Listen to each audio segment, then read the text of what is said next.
All been good to you, Frank? Yeah.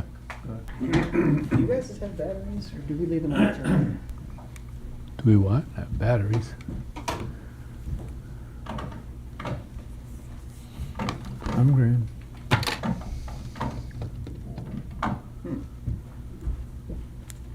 My friend. Yeah, the green light came on. Okay.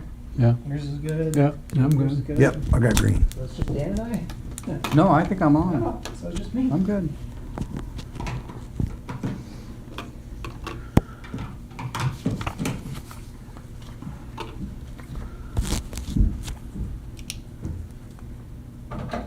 So you've mastered the sound system there, Eric? I noticed you getting lessons there on it the other night. Yeah. Geez, if you can master that, you can do anything.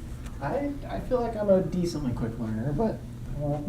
Well, we had so many problems with our system, but not for a while. It seems to have been working. Can we get a grant to get an updated system? There's gotta be something better out there that, We should just serve the public. budget for it and update this. I mean, that's 1980s technology, I think, that projector. For smaller meetings, I've suggested using like a meeting owl, which is like a little, it's almost like a coffee, like my water bottle size. You stick it on the table and it tracks movement. So it can like pan to different people, and you just stick it in the middle of the room and plug it in, and That's it cool. works really well for, I don't think it would work for council or anything, because you have to stream in these meetings, but. We ready? Call the meeting of the planning board to order. We have a quorum. I would ask if there's any conflicts of interest to disclose. Hearing none. We'll move to item 2, acceptance of minutes, September 11th, 2025, a copy of which is in your packet.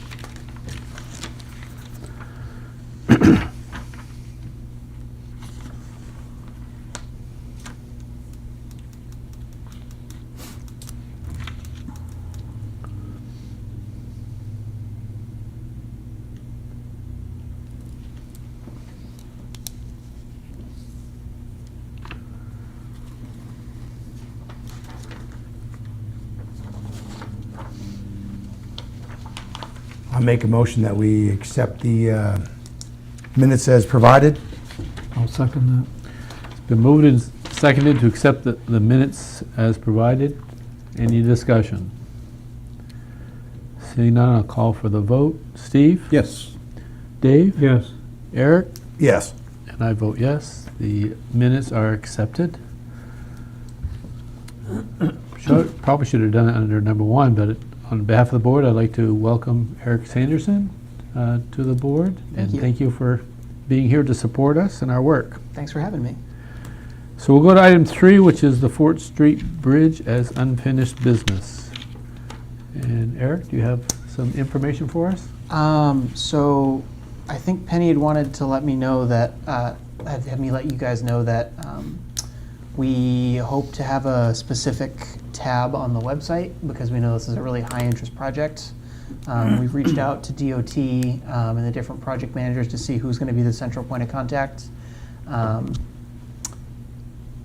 We have not heard back yet, but expect to be very involved, since this has a huge impact on everybody here in town. So we'll update the committee, the board as we get more updates.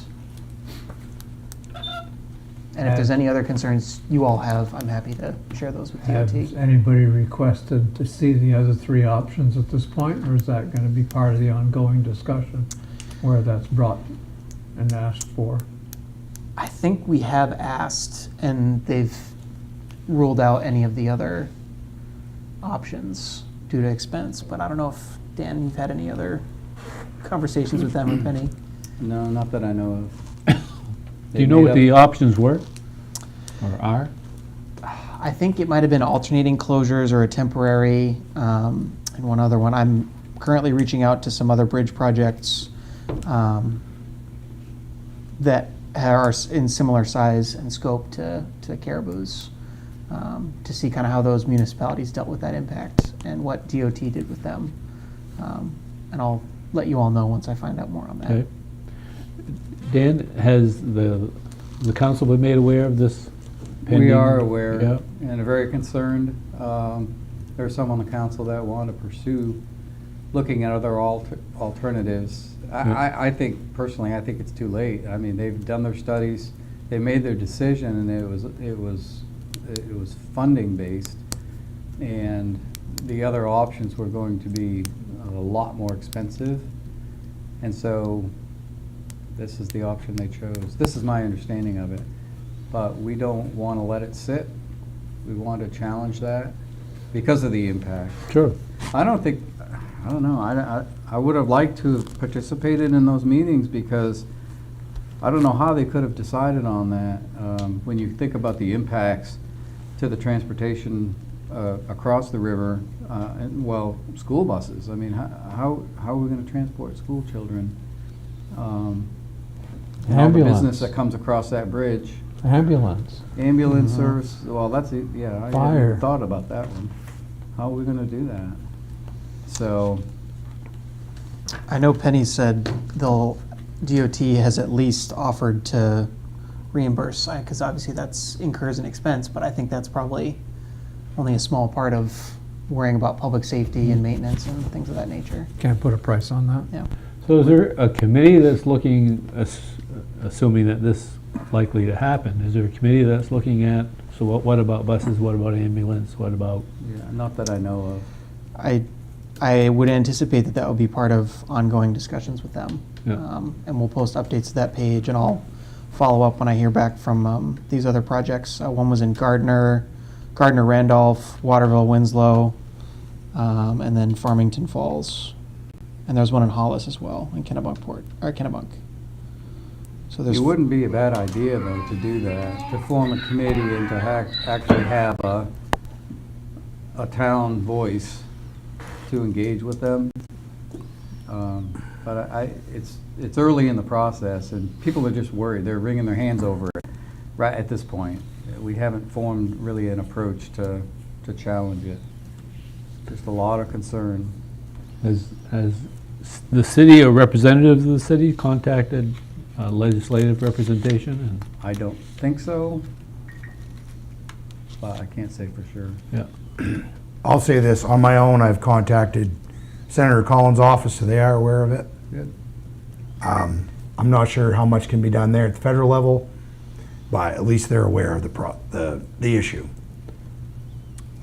If there is, they did explain that if there is federal funding in the project, there may be some things they can do there, but it's most likely a state project.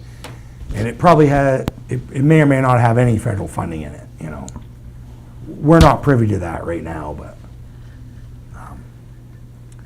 yeah, there's, it seems to me that there's not a lot of forethought going on to this project, if that's what their answer is. Like, Right. this is what the answer is, live with it. That's unacceptable to me.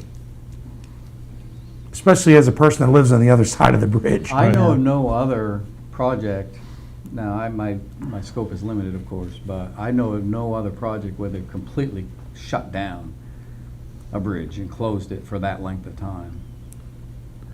You know, for something like that, you always do, you know, lane closures, and you deal with that for forever, but at least you have a way of getting across. some of these other projects that we've been referred to have been, some of them say 20-minute detour for 7 months, 8-month closure for 8 miles, 19-mile detour. That one was Kennebunk and Arundel. So That's about where we are. I'll, If you have to go to Fort and then up, back up. and I know some of you know, but I came from Southern Maine, so I used to work for a planning agency in York County, so I do know some of the folks with the town of Kennebunk, so I can reach out to them and see what their experience was. It's helpful. I will say the DOT reps, they're very easy to work with. you know, when we approached them about additional curb cuts along Route 1, they were very receptive, very helpful. I mean, and we walked away from that discussion with the feeling that, okay, they heard us, and they're actually going to go and, you know, maybe they're just really good at that. But we felt like we were heard, you know, and they are approachable. So I would anticipate we would have some kind of a dialogue with them on this issue at some point. I agree with Eric. It's engineering that made that decision, and they just pass it down, and pass it on, and pass it on. Probably. You know, I there's don't know. so many different layers that, Well, I guess I'll say, at least we're early enough in the process where we can at least look into Are they alternatives. still looking at 27 to begin to start? That was what Penny said. That's what I think. I think they pushed it back. I think originally they were gonna do it, or even earlier, but probably because of priorities of other projects or whatever, but this would have been the year to do it, where it was low flow. They Yeah, could add a exactly. temporary bridge across that. They could have built that in an afternoon. Yeah. Somebody's mentioned having the Corps of Engineers come in. I did, Oh, maybe that was you. only because To you do know- some kind of a temporary thing. They do that for a living. they're Right. building one right now somewhere. Yeah, exactly. So, you know, That's a good suggestion. I like the I- zip line idea too. the cost part of it really irks me with the amount of money Mhm. that the state, I won't even get into it, Takes from us. wastes on a regular basis. Yeah. So, Well, there may be some specific reasons because of what they have to do with the bridge that the one lane closure at a time isn't going to work anyway for an engineering standpoint. I'm just guessing, but there could be elements of it that we just don't understand. well, we're gonna find out, aren't we? Yeah, I'm certain council's going to take some action and have the staff look into it. Yeah. Well, it'd be nice, number one, for DOT to come and talk to us. Mm-hmm. This is what we plan to do, this is when, and this is why. and were they ever planning to do that? We can My guess is not. We can ask, I've reached out to Jared Farn-Giet, who's the planner for Region 5, and see if the engineering staff in Presque Isle Region 5 could be able to do something like that. Yeah. Well, the other thing I would encourage the city to do is to get the word out to the community so that people are aware and they have a chance to voice their concerns and impact on them to DOT before it's too late. And I think one of the issues that we are going to run into, and I mean, we'll have time to plan for it, but when DOT is going to start the work, you might only have a week or two notice.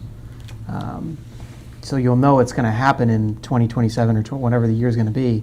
But when they actually break ground and start on that, you might have less notice than would be ideal to alert all the citizens and stakeholders in the process. Yeah, so come and explain to us why it has to be. If it has to be, help us get started on planning to deal with it. So it has minimum impact or less impact than a knee-jerk detour sign. We'll definitely do blasts on social media and then keep the website up to date with front of the page updates. But Has the city received anything in writing as to the scale of the project? not to my knowledge, but I can ask Okay, Benny. because we're gonna need that. Because, you know, I hate to be speculating on all these things, but if we don't have anything in writing, you know, they need to provide us with something in writing what their plan is. Right. If it's 2 years out, so be it, but obviously there's a plan somewhere. Yeah, we know some. But we don't have it, Yeah. but we gotta have it in writing. We don't have the details. Yeah. Right. Or at least I haven't seen any details. I haven't either. All right, anything else on this item? Hearing none, we'll move to item B, under number 3, updates on new planning board member nominations. Do we have some? I put this on the agenda in hopes of generating some conversation. I know Dave has been in touch with Karen's son, or Karen, and asking about a potential applicant, but I kind of wanted to get that discussion out there with the board if anybody's talked to any potential applicants, because that's the only one that I would know of.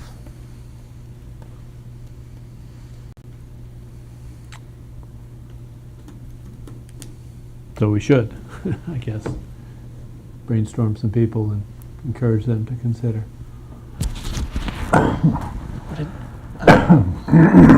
Just talk- Because otherwise, we'll get to a point where we'll struggle to get a quorum and struggle to move business forward, Because even if you just miss one person, and things will back up. I think Karen said she hadn't heard from Ben yet, so. Neither have I. I Yeah. invited him to come sit Yeah. and watch us conduct ourselves in a professional manner. Yep. Could we put something on the electronic bulletin board by the rec center? That's a good idea. You know, we advertise for truck drivers at Public Works. And Let's not advertise our labor rate. Yeah, right.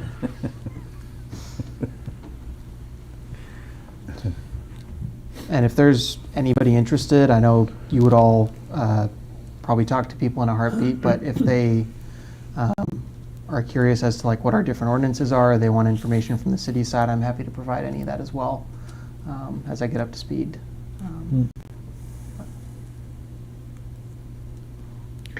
You know, I came to the board because of a letter that Bob White wrote and put in the Republican, encouraging citizens to step up and do your part and the importance of the planning board. It was a nice letter.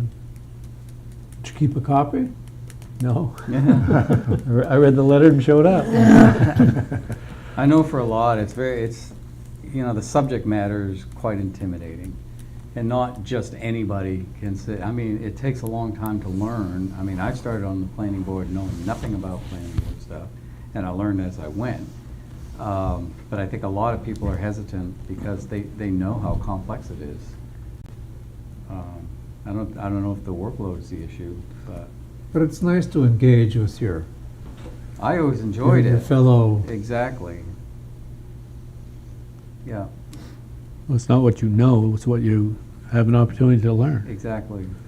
about your community, and Yeah. you still have an opinion, even if you're not a city planner or an engineer or whatever. It's a great way to learn and contribute Yep. to important business of the city, very important business of the city. So, There's a lot going on planning-wise right now, yeah, and even not planning-wise. Yep. a lot going on. All right, duly noted. We'll move to new business. I don't see an item, sub-item there. Is there anything before us? Nope. So that moves us to Dan, City Council Liaison Report. So I wanted to give you an update tonight on, it looks like the land bank concept is back on the table, which is great news. We were talking about our Chapter 19 for how to dispose of foreclosed properties and all that, and recognizing that it needed to be updated. And so in our discussions, the topic of the land bank came up again as maybe now's the time to fold that in to those changes. And there's unanimous support on the council. I couldn't get a second to the proposal 2 years ago, but everybody's on board now, as far as I know. So we're gonna brush the dust off that concept and refine it, of course, and start reaching out to the main land bank, and starting to put together some more details on that and fold that into our ordinances. What will come along with that, I think impacts the planning board a lot, will be one approach to funding land bank operations is to have rental property registries, and I know we've talked about it in this forum, as well as unoccupied buildings. And that kind of folds into your nuisance properties, your blight issues, and we're gonna have to kind of look across the different ordinances to figure out how to do that. But the basic concept is you establish a registry and you compel those people who own rental properties to register their property. And that also subjects them to regular inspections for safety. You know, nothing like VA loan inspections or anything like that, but just basic inspections. Is this, is this, you know, going to, this environment going to harm somebody? But there's some funding there that you generate from fees, from licensing fees. And the same thing for the unoccupied buildings, unoccupied businesses and that. Have those registered, and you can have a graduated scale of fees for how long that particular building is like unoccupied. And it's all waiverable, you know, it's all at the discretion of the code enforcement officer or the planning board, whoever's gonna make that determination. If we feel that people are making an earnest effort to rent things and the economy just isn't supporting it or whatever, it's not a for sure thing that they're gonna get charged and charged and charged. So there is some judgment that you have to play in that. So the land bank in those two pieces, we're gonna try to do kind of like together because they have to be coordinated. If you, and I can provide this to you, well, it's in my briefing actually, so I can provide it to you very quickly. You look at Sanford's model for their land bank, and it lays it out in a graphical sense of how, you know, each function feeds the other, and it's really, really good. I think it's a great model to follow, at least initially, to set up our land bank. They're becoming very popular across the country. There's only over 300 land banks across the country now. Maine is really starting to step up. You know, you got Sanford, you've got Rumford, I think Millinocket and Madawaska and Holton are starting that kind of a thing. And so the timing is right, and we now have support. The Maine state office, it's taken them about a year to stand up, but they have staff now, they have funding, and I think we're positioned to be able to do that. So I just wanted to share that with you. Are there any questions for me on that or anything else? Thank you. That's, It's great news. it is good news. I think that's going to be really a very useful tool for us. Because we started this land bank thing about, what, 2.5 years ago? Yeah, at least. Ken started it when I was on the planning board. Yeah. And after he left, in his position, I kind of picked up the mantle and have been charging forward with it. I was originally not for it because I was concerned about the fees for the rental properties. That's going to cause some heartburn in the city. But I think if you turn it on the other side to say, look, the city can help you market these properties if we know they're there. And that's part of the problem is if somebody walks into the city office and say, well, what commercial properties do you have available?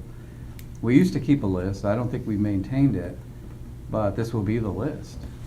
And that will be built in, so it'll help on a lot of different fronts.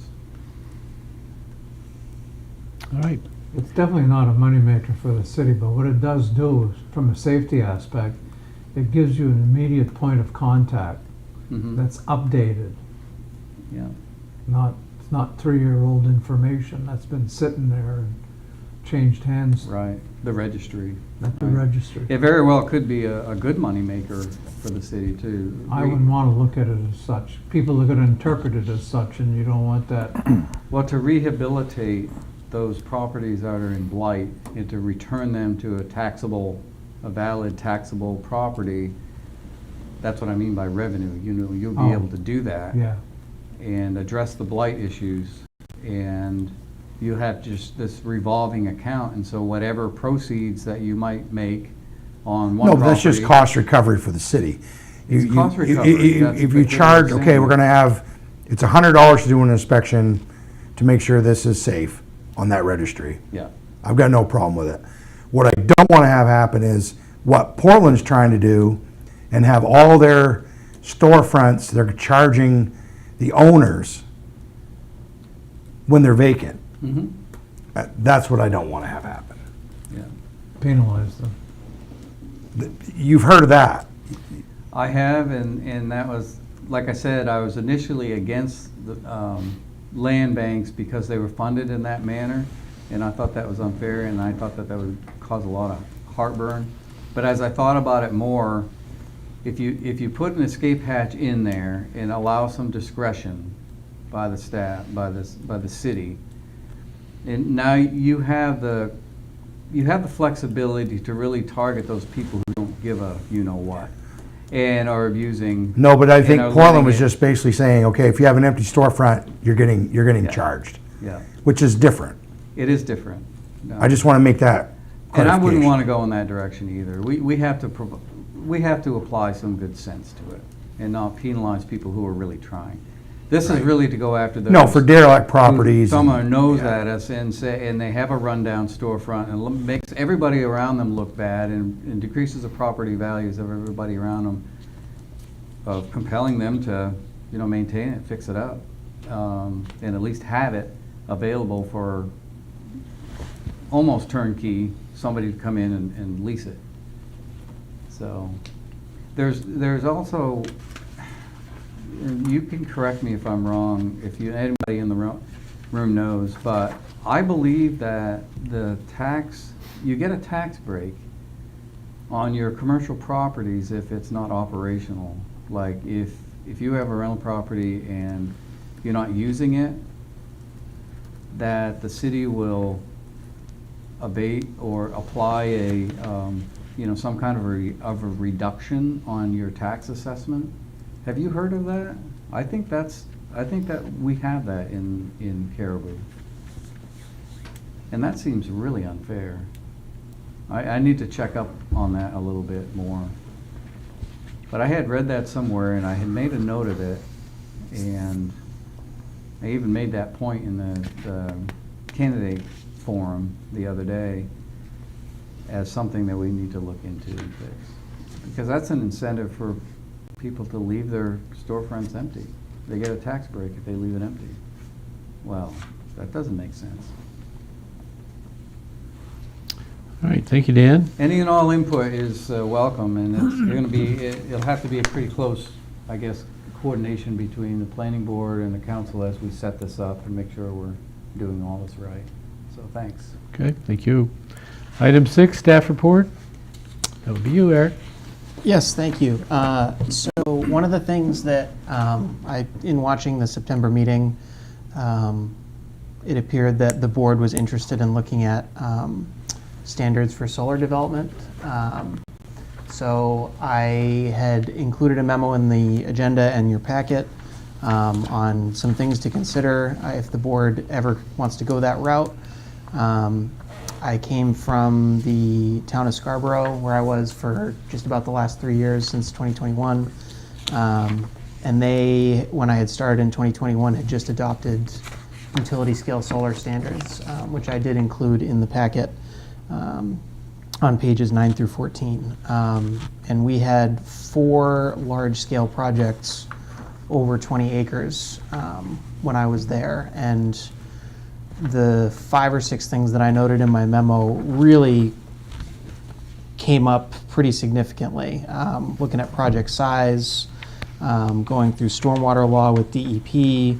I know the board here really wanted more information on tools to be able to have more buffering and screening, but then also keeping the impact of these projects low, since they're not permanent, because they'll usually have a 20 or 30 year life cycle. So what happens after that point? And getting a decommissioning bond, having a decommissioning plan. Public safety was a huge issue with this when I was in Scarborough. The fire department requested to have trainings from the solar developers on how to respond. There needed to be a 24-hour contact and a backup contact. That would be on a sign at the front of the facility. So there's a lot of standards that you can go with, and I included the Scarborough standards. I included standards from the or a guide from the Department of Agriculture, Conservation and Forestry, DACF, and then also what Presque Isle has as well for their solar electric generation facilities.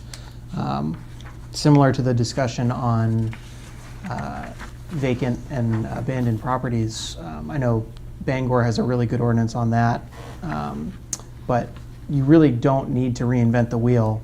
I'm sure there are things that are particular to Caribou that the city may want to consider, and I'm certainly all ears if the board wants to go in a particular direction, but I wanted to get this in front of everybody for whether it's for consideration or whether it's just as a FYI kind of a thing. And I'm happy to answer any other questions if anything comes up.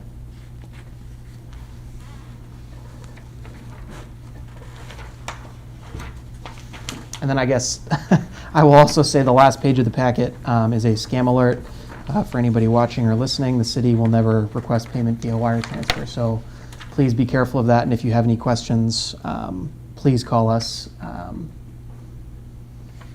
thank Has you. there been any incidents? There was one requesting payment of a substantial fee for an application, and we were able to get in front of that. So please beware.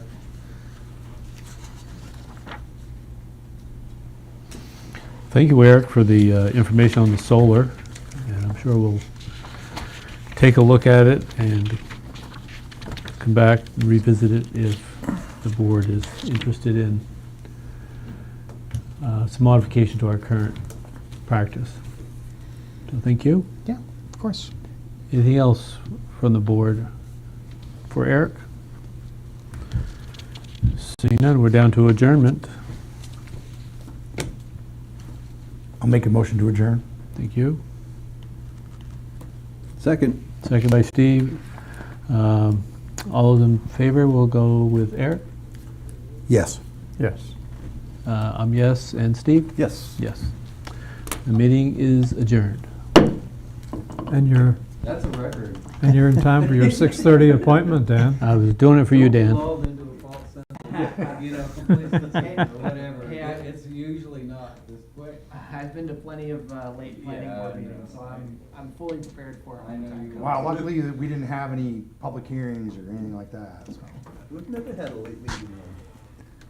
We've had one or two. We had one that went till almost 9 one time, but that was a couple years ago. That to me, after 2 hours on spend, especially this time of day.